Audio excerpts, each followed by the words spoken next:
អ្នកមានអ្នកក្រក្បែរខ្លៅឬសកុំមរណាអ្នកស្រែ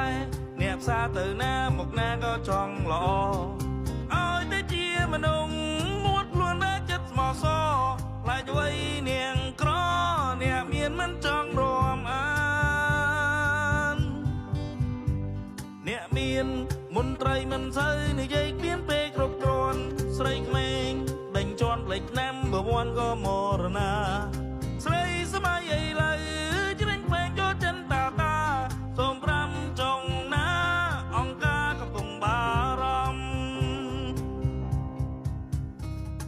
ភក្រក៏ជាមនុស្សមានក៏ជាមនុស្ស